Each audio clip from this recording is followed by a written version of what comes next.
je vais essayer d'apporter une autre dimension, une autre lecture de ce programme PAX. Alors, ma conclusion s'articule surtout autour de 3 points. D'où vient le PAX? Donc, quelques points sur la genèse du PAX. L'évolution de la situation commerce bilatéral Union européenne-Tunisie, parce que ce sont des données importantes qui conditionnent aussi notre appui au secteur privé tunisien. Et enfin, comment ce programme PAX va-t-il répondre aux problématiques des opérateurs économiques, notamment dans les régions? Pour être au fait de l'actualité, toutes les manifestations sociales que la Tunisie a connues la semaine dernière, quelles réponses concrètes pourrait éventuellement apporter ce programme? Alors, pour démarrer, il faut quand même dire que la genèse du PAX vient surtout du succès du PMI. Pour ceux d'entre vous qui sont dans la salle et qui ont, entre 2003 et 2010, participé à ce vaste programme de mise à niveau de l'industrie, ça a été effectivement un réel succès avec l'appui direct de plus de 800 entreprises, dont 200 d'entre elles ont pu s'aligner sur les standards européens de qualité, condition sine qua non pour la conquête des marchés extérieurs. Alors, quel était l'élément un petit peu fédérateur de ce succès? Ça a été une conjonction de plusieurs choses, notamment, d'ores et déjà, il y avait un vrai programme de mise à niveau de l'industrie initié par le gouvernement de l'époque, mais en parallèle de ça, la Tunisie et l'Union européenne étaient en train de négocier un accord de libre-échange sur les produits industriels.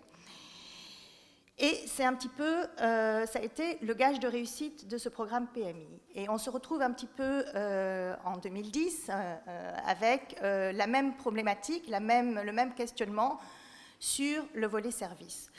Alors, ce programme a été, toute la gestation de ce programme PAX a initié la veille de la Révolution, il faut le dire, en 2010, 2011, et a dû être complètement reformulé, je dois dire, il y a 2 ans, pour mieux s'ajuster aux problématiques et à la situation de la Tunisie après-révolution, post-révolution.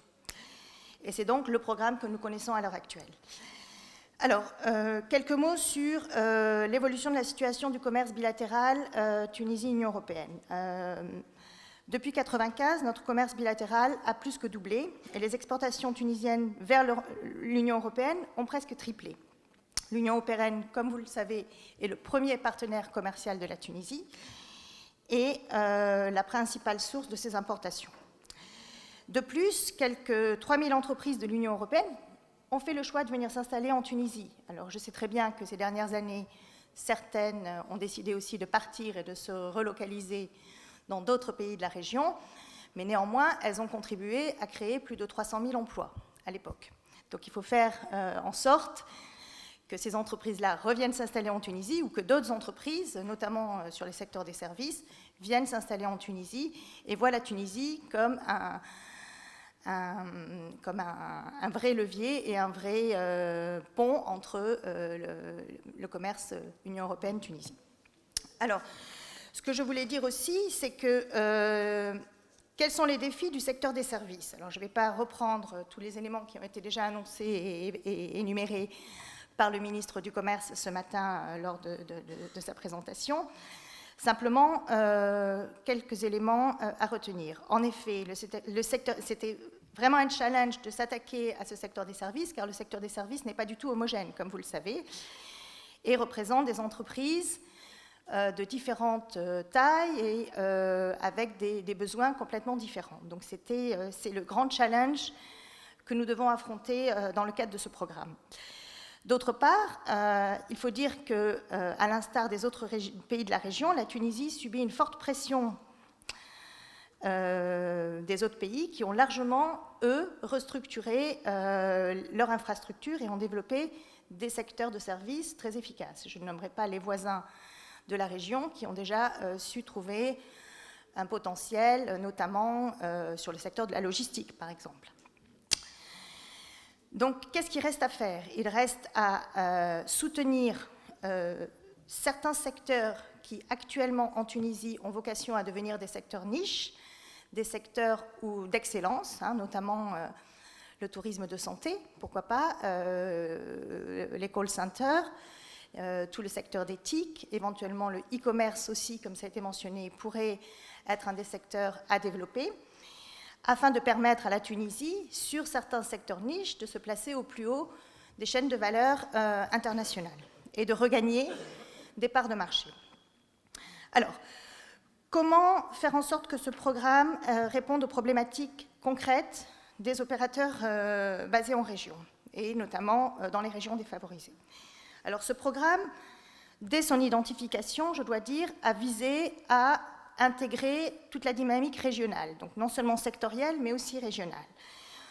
Ce programme a su d'ores et déjà tisser de nombreux partenariats, notamment avec la BERD, qui est un partenariat de poids dont la réputation n'est plus approuvée dans le cadre de ses appuis aux PME, mais aussi avec d'autres organismes d'appui intermédiaires, notamment organismes professionnels, tels que l'API, le CEPEX, les chambres de commerce, l'UTICA, la Connect, et nous avons essayé de travailler en synergie, c'est-à-dire d'associer un programme qui fonctionne, le programme de la BERD, en appui aux PME, avec un réseau, le réseau européen European Enterprise Network, qui est aussi une plateforme de mise en contact et d'échanges commerciaux entre les entreprises tunisiennes et les entreprises européennes.